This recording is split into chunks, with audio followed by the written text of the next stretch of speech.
예, 오늘 말씀의 제목은 구원의 소망으로 사십니까? 입니다. 구원의 소망으로 사십니까? 우리는 지난주에 옛것의 멸망은 새것인 하나님 나라를 우리 안에 세우기 위한 하나님의 방법이며 인도인 것을 보았습니다. 이 말씀의 이해를 위해 제가 예배전 기원으로 마태복음 10장을 읽어드렸는데, 그 말씀이 주님께서 세상에 화평을 주러 오신 것이 아니라 사람이 아버지와 딸이 어머니와 며느리가 시어머니와 불화하게 하려 한다라는 말씀 읽어드렸죠. 사실 이 말씀은 우리가 해석하기에 난해한 말씀이에요. 왜냐하면 주님께서 이 땅에 화평을 주시지 않기 때문이죠. 검을 주시기 때문이에요. 그리고 많은 경우 이 말씀은 가족의 반대에도 불구하고 신앙을 지켜야 한다는 것으로 이해되어 왔어요. 극단적으로는 가족과의 관계를 끊어서라도 신앙의 승리를 이루어야 한다는 의미로도 사용되어 왔어요. 그런데 이 말씀은 그런 말씀이 아니었죠. 이 말씀은 주님을 더 사랑해야 한다는 말씀이었어요. 만약에 우리가 이 말씀을 가족과의 관계를 끊어야 한다라고 이해하면 10계명의 5계명을 범하는 것이 되고, 그리고 성경은 일관성을 잃게 돼요.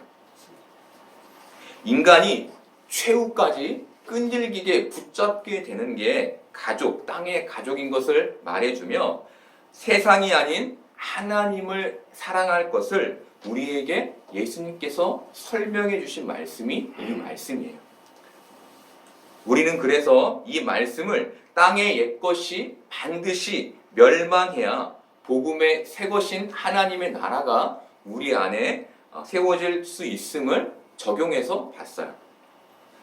이렇게 우리는 땅의 옛것이 무너져야 그 땅에 하나님 나라의 새것이 세워질 수 있다는 말씀을 지난주에 보았는데, 오늘 말씀은 그 내용의 연장선상에서 심판을 말씀하세요. 우리 14절에서 16절 전번절까지를 볼까요? 무리가 소리를 높여 부를 것이며 여호와의 위엄으로 말미암아 바다에서부터 크게 외치리니, 그러므로 너희가 동방에서 여호와를 영화롭게 하며 바다 모든 섬에서 이스라엘의 하나님 여호와의 이름을 영화롭게 할 것이라. 땅 끝에서부터 노래하는 소리가 우리에게 들리기를 의로우신 이에게 영광을 돌리세 하도다. 그럼 무리가 소리를 높여 부르는데 이들이 여호와의 위엄과 여호와의 이름과 의로우심의 영광을 외쳐요. 말씀에서 바다는 서쪽을 가리키고 동방은 동쪽을 가리키고 모든 섬은 세상의 끝을 가리켜요. 그리고 무리는 하나님께서 남기신 남은 자를 말해요. 종말에 어떤 일이 일어나는 겁니까? 전 세계의 사방에서 하나님이 남기신 믿음의 사람들이 일어나 하나님의 영광을 외치는 일이 일어나는 거예요. 사랑하는 여러분, 이사야가 세상이 멸망하는 날 남은 자들이 구원받게 되는 그 모습을 지금 우리에게 말해주는 거예요. 그런데 우리가 여기에서 보아야 하는 게 있는데, 그것은 남은 자들이 세상의 멸망에서 벗어나 있지 않다는 거예요. 세상의 재난과 환난에서 벗어나 있지 않다는 거예요. 우리 18절 후반절에서 20절까지를 볼까요? 이는 위에 있는 문이 열리고 땅의 기초가 진동함이라. 땅이 깨지고 깨지며 땅이 갈라지고 갈라지며 땅이 흔들리고 흔들리며 땅이 취한 자같이 비틀비틀하며 원두막같이 흔들리며 그 위에 죄악이 중앙으로 떨어져서 다시는 일어나지 못하리라. 위의 문이 열리는 것은 홍수를 가리키고 땅의 기초가 진동하는 것은 지진을 말해요. 여러분, 인간이 손 쓸 수 없는 자연재해가 멸망의 날에 일어나는데 남은 자들도 똑같이 그 피해를 입게 되는 것이죠.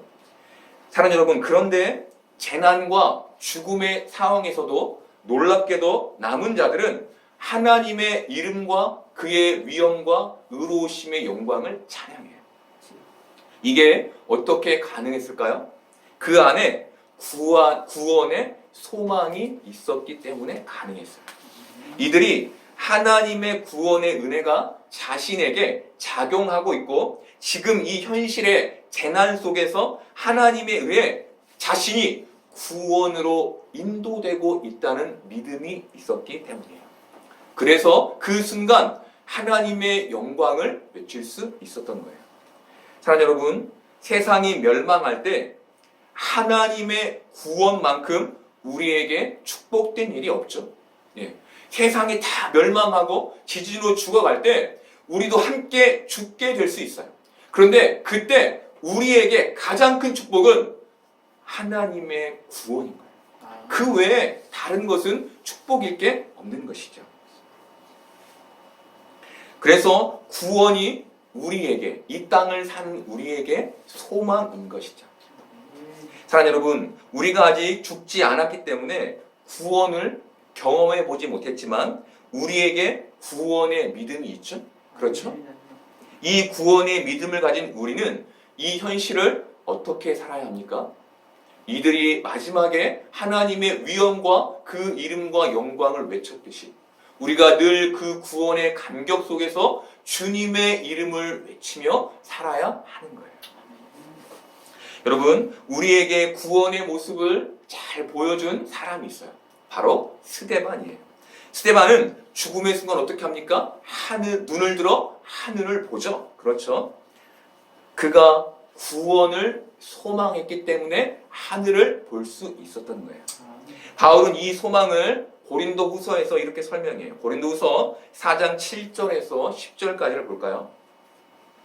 우리가 이 보배가 뭐죠? 예수님이죠. 이 보배를 질그릇, 우리 깨질 것 같은 우리 질그릇, 우리 안에 가졌으니 이는 심히 큰 능력은 하나님께 있고 우리에게 있지 아니함을 알게 하려 함이라. 우리가 사방으로 우겨쌈을 당하여도 쌓이지 아니하며 답답한 일을 당하여도 낙심하지 아니하며 박해를 받아도 버림받지 아니하며 거꾸러뜨림을 당하여도 망하지 아니하고 우리가 항상 예수의 죽음을 몸에 짊어짐은 예수의 생명이 또한 우리 몸에 나타나게 하려 함이라.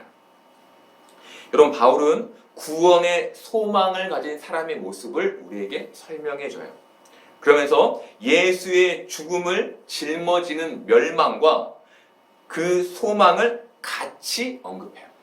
소망만을 언급하지 않고 예수의 죽음을 함께 짊어지는 것이 구원의 소망인 것을 말해주는 거예요.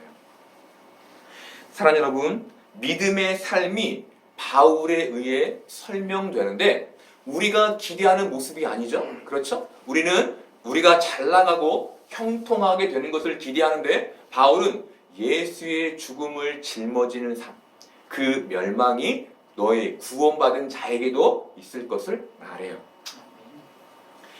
바울이 이게 믿음의 죽음이며 구원의 모습인 것을 우리에게 말해주는 것이죠. 근데 여러분, 우리가 세상을 믿음으로 살기가 쉽지 않아요. 그렇죠? 그 이유가 뭔가요? 주위에 믿음으로 사는 사람들이 적어서요.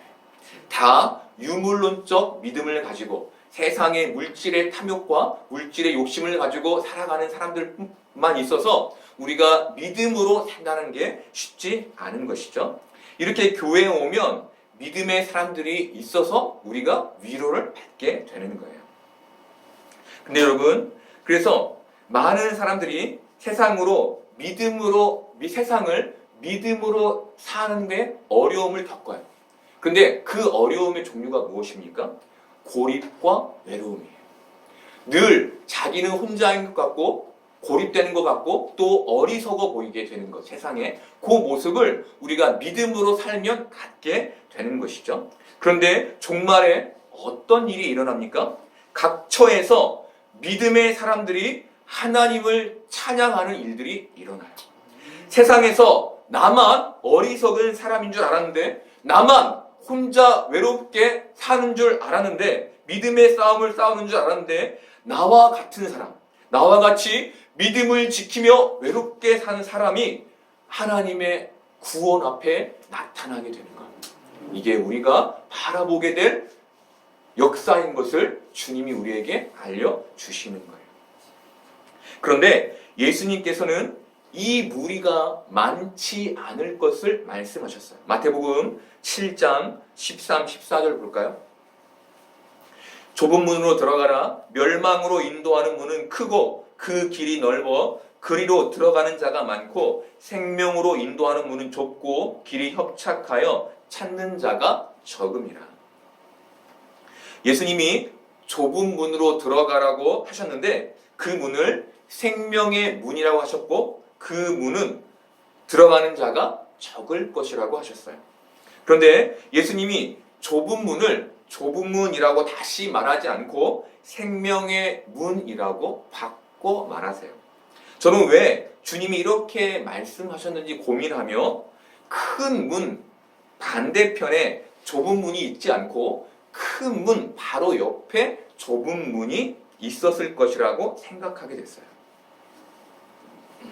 여러분, 큰 문으로 들어가는 사람들이 좁은 문으로 들어가는 사람들을 봤겠죠? 옆에 있으니까. 그렇죠? 보며 뭐라고 생각했겠어요? 왜 이 큰 문을 놔두고 좁은 문으로 들어가는지 생각했겠죠. 그런데 이들이 이렇게 생각한 이유가 있었겠죠. 아마 이들은 큰 문으로 들어가나 좁은 문으로 들어가나 도착점은 같을 것이라고 생각했을 거예요. 그런데 주님이 뭐라고 하십니까? 큰 문은 멸망으로 인도하고 좁은 문은 생명으로 인도한다고 하시죠. 그 도착점이 다르다고 하시는 거예요. 사랑하는 여러분, 이게 뭘 말해줍니까? 하나님의 생각과 사람의 생각이 다름을 말해주는 거예요.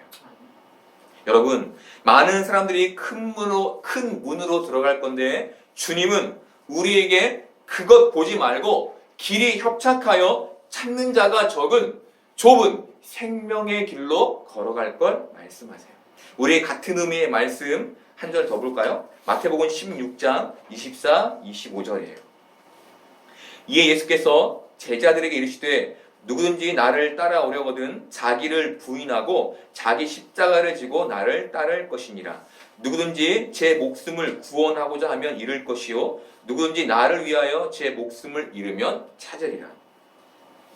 여러분, 이 말씀 우리가 정말 많이 봤던 말씀이죠. 주님은 누구든지 주님을 위하여 제 목숨을 잃으면 찾을 것이라고 말씀하세요. 이게 어떤 의미입니까? 멸망의 의미이죠. 좁은 길의 의미예요. 협착한 길을 의미하는 거예요. 여러분, 모두가 땅에서 자기 생명을 위해 살 때 우리는 주님을 위해 땅의 생명을 내놓는 자, 바로 멸망을 선택하는 자로 살아가야 하는 것이죠. 그게 생명의 기름을 주님이 말씀하시기 때문이에요. 그런데 그 선택을 소수의 사람만 하게 된다고 말씀하세요. 그래서 남은 자, 믿음의 사람이 적은 것이죠.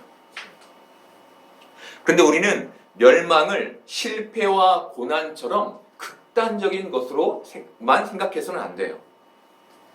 멸망은 자기를 부인하고 제 목숨을 잃는 것과 같은 말인데, 자기를 부인한다는 것은 자기 중심적 사랑을 포기하는 것을 말하죠. 그렇죠? 그래서 멸망과 제 목숨을 잃는다는 것은 실패와 낙담, 어떤 고난과 고통 이런 것만 얘기하는 것이 아니라 내가 누군가를 사랑하는 삶을 말하는 거예요. 그게 뭐죠? 이웃 사랑인 것이죠. 결국 믿음을 가진 사람은 하나님을 사랑하고 이웃을 사랑하는 그 삶.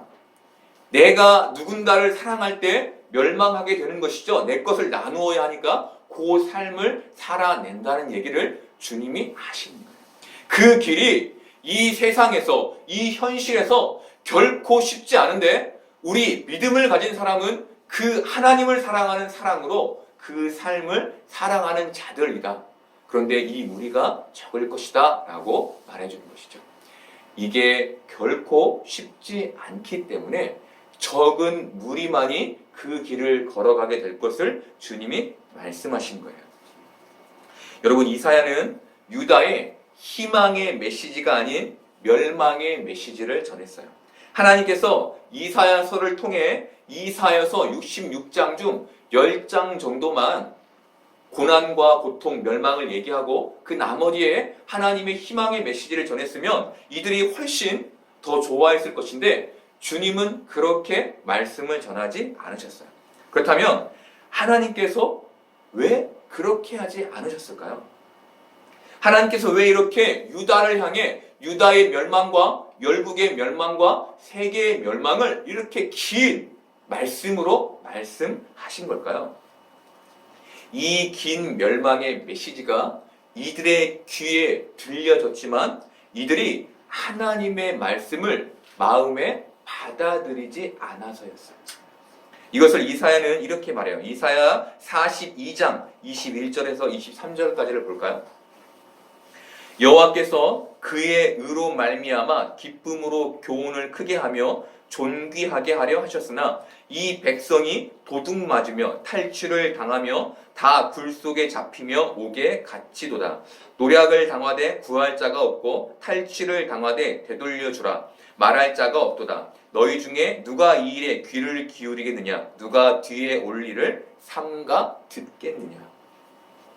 이 말씀의 내용은 하나님의 말씀을 듣지 않은 유다가 바벨론에 의해 멸망당하게 되는 거예요. 그런데 유다에는 사실 많은 하나님의 말씀이 설교됐어요. 선지자가 이사야만 있었던 건 아니에요. 그래서 그들은 많은 하나님의 말씀을 들을 수 있었어요. 그런데 이사야는 이들이 하나님의 말씀을 듣지 않았다고 말해요. 예수님도 이와 똑같은 말씀을 하셨는데 예수님은 들을 귀 있는 자는 들으라 하는 말씀을 마가복음과 누가복음에서 씨 뿌리는 자의 비유에서 한 번 하셨고 마태복음에 율법의 때가 맞춰졌다는 말씀에서 한 번 하셨어요.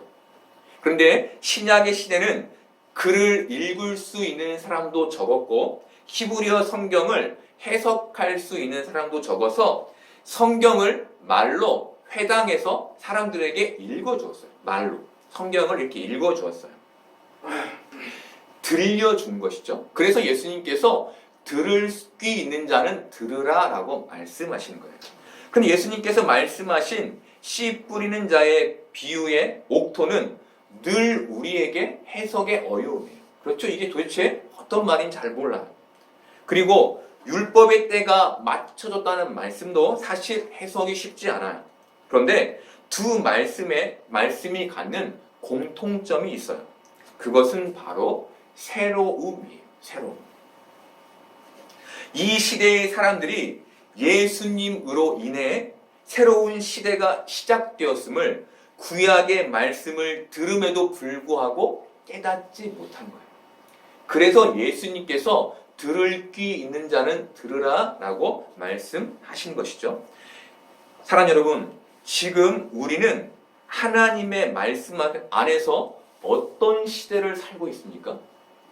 우리는 하나님의 말씀 안에서 새 시대를 살고 있는 거예요. 믿음을 가진 우리는 하나님 나라라는 이 땅이 아닌 하늘의 새 시대를, 새 나라를 살고 있는 거예요. 그것을 우리는 잊지 않아야 해요. 여러분, 유다의 백성들과 이스라엘 백성들은 하나님의 말씀을 듣지 않았어요. 그래서 이들은 하나님의 말씀에 구원이라는 새 시대가 놓여 있음을 알지 못했어요. 이들이 하나님의 말씀을 믿지 못한 것이죠. 그런데 이들이 하나님의 말씀을 믿지 못한 이유가 있었는데 그것은 자신이 세상에서 원하는 방향과 하나님의 말씀의 방향이 달랐기 때문이었어요. 이들은 세상에서 잘 살고 싶은데 하나님이 멸망을 말씀하시고 자신의 잘 삶을 부정하시니까 그것이 싫었던 것이죠. 자신들은 잘 살고 싶어서 불의와 불법을 행하고 있는데 하나님이 그것 멈추라고 하니까 그게 싫었던 거예요. 여러분, 지금 우리도 세상의 멸망을 말씀하시는 하나님의 말씀을 듣고 있죠? 그런데 이 멸망이 믿어지십니까? 지금 제가 이렇게 여러분에게 멸망을 말하고 있는데 이 하나님의 멸망이 있을 멸망이 여러분 믿어지십니까? 잘 안 믿어지죠? 사실 잘 안 믿어져요. 이렇게 앉아있지만 내가 멸망할 거라고 생각하지 않아요. 그렇죠? 이유가 어디에 있습니까? 우리가 멸망을 삶의 방향으로 가지고 있지 않아서요.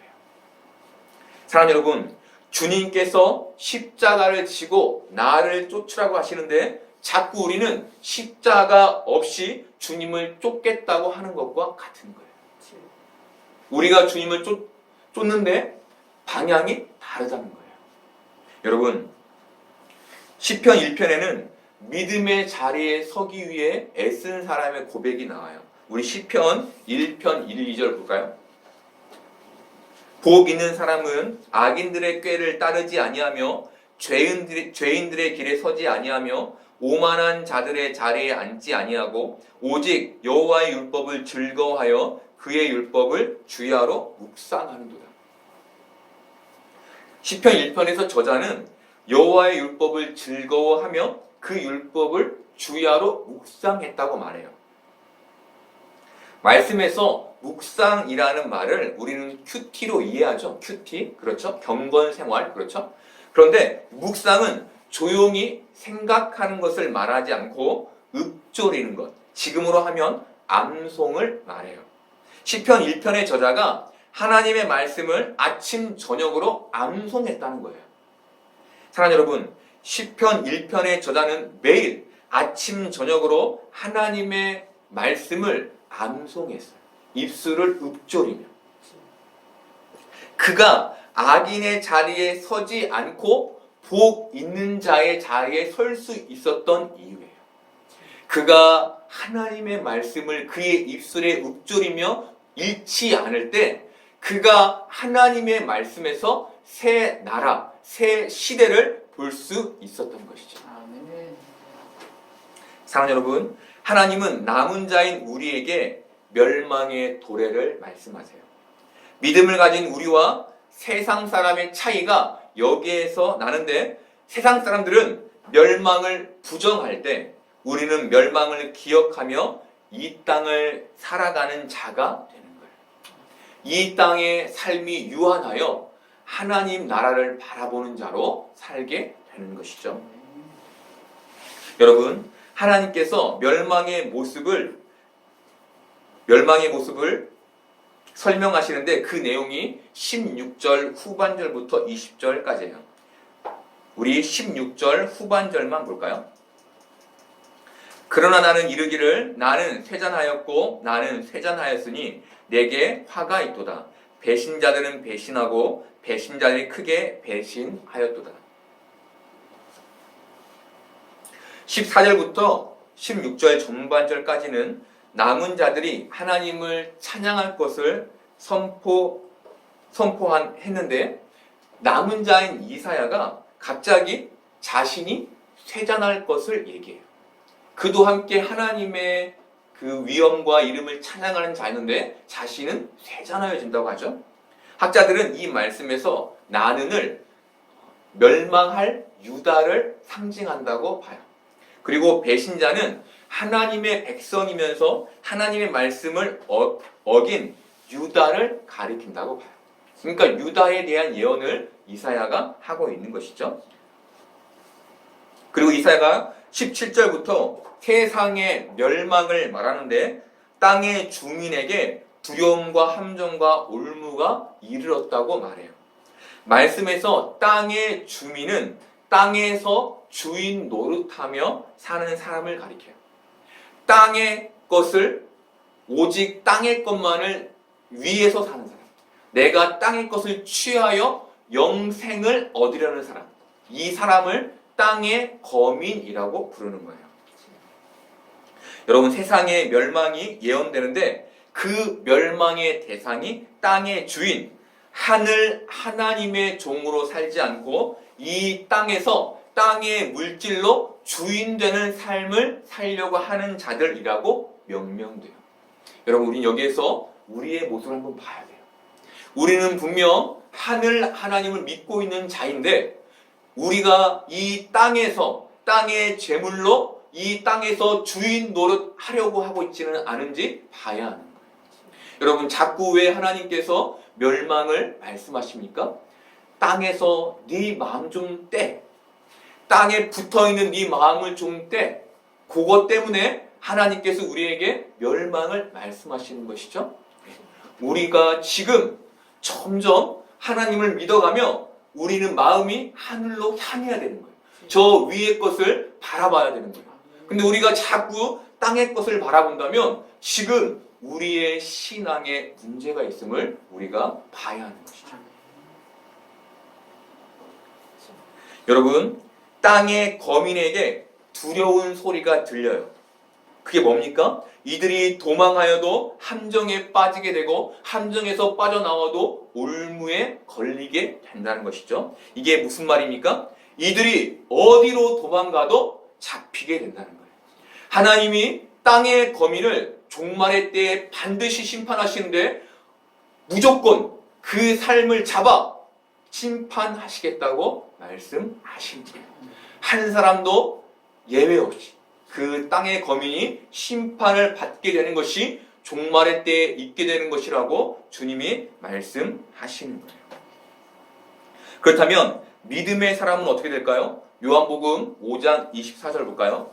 내가 진실로 진실로 너희에게 이르노니 내 말을 듣고 또 나 보내신 이를 믿는 자는 영생을 얻었고 심판에 이르지 아니하나니 사망에서 생명으로 옮겼느니라. 여러분, 주님께서 무슨 말씀하십니까? 믿음을 가진 자는 심판에 이르지 않고 생명을 얻는다고 하시죠.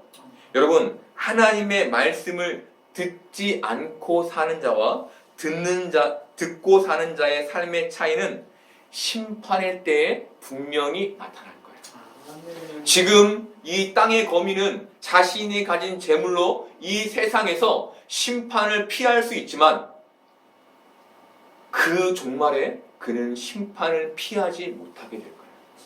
그런데 이 땅에서 약한 자로 있는 믿음을 가진 우리는 지금은 어렵지만 그 심판의 때에 심판을 피하는 죄로 드러나게 되는 것, 주님이 그것을 구원받음이라고 우리에게 설명해 주시는 거예요.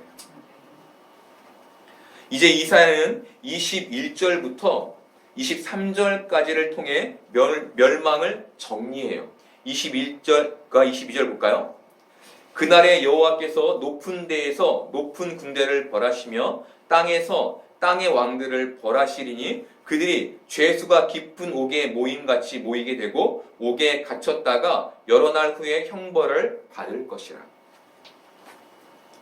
그날이 하나님의 때, 종말의 때를 가리키는데 이때 어떤 일이 일어납니까?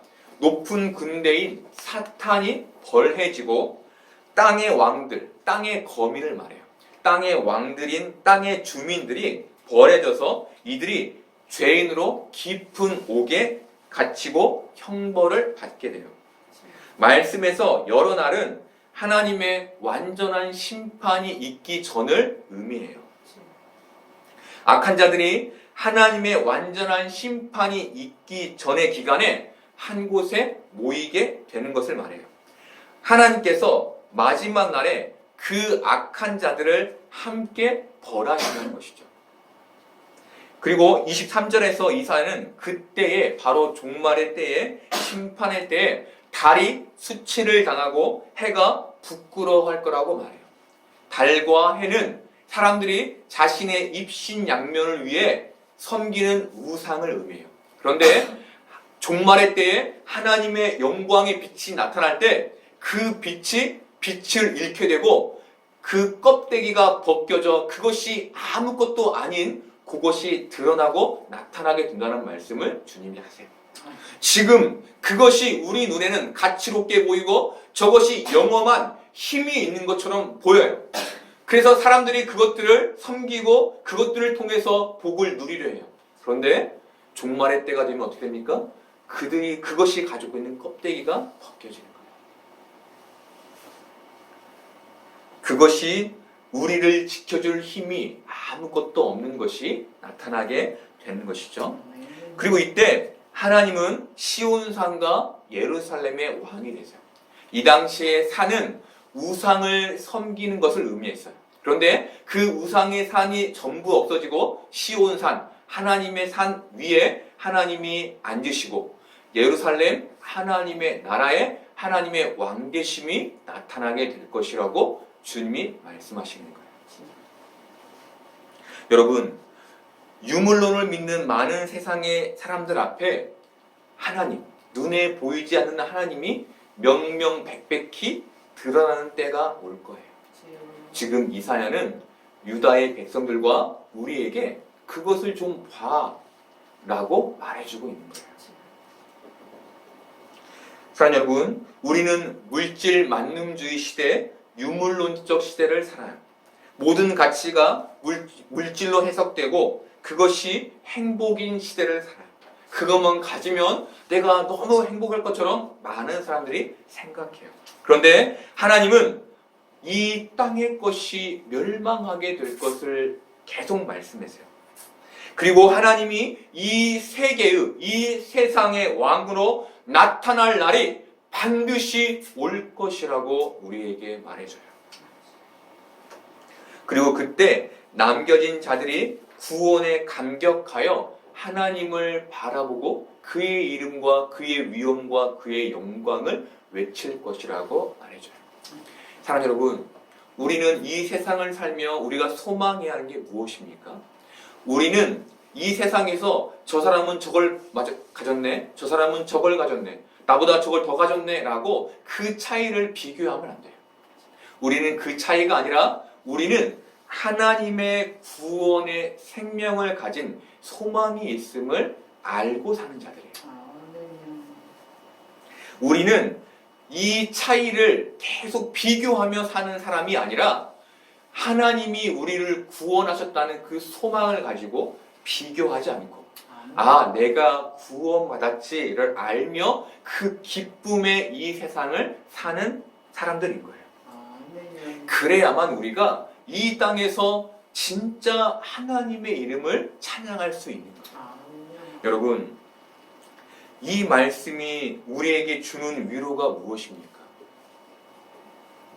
이 세상에 가진 것들, 우리도 참 갖고 싶은데 갖지 못한 것들, 그래서 우리가 갖지 못해서 이 세상을 살기 참 팍팍한데 하나님의 날에 이것이 역전되고 소망을 가진 우리가 하나님의 은혜 안에 구원받게 될 것, 그것이 우리에게 위로가 되는 것이죠. 우리는 참 소망이 없는 이 현실 속에서 구원의 소망을 붙잡고 살아가야 하는 믿음의 사람들인 거예요. 여러분, 우리가 이 땅에서 하나님의 말씀을 잃지 않기를 바라요. 우리가 말씀을 묵상하는 자가 되기를 바라요. 그리고 우리가 들을 귀 있는 자가 되기를 바라요. 그렇게 하나님의 말씀이 우리 마음에 들려서 우리의 생각을 이 땅에서 떨어뜨려 놓기를 바라요. 사랑하는 여러분, 우리가 이 현실을, 하늘을 소망하며 살아가기를 바랍니다. 우리가 늘 그 소망 속에서 낙담하지 않기를 바랍니다. 우리가 이 현실의 어려움을 겪을 때 그 소망이 우리에게 위로가 되기를 소망합니다.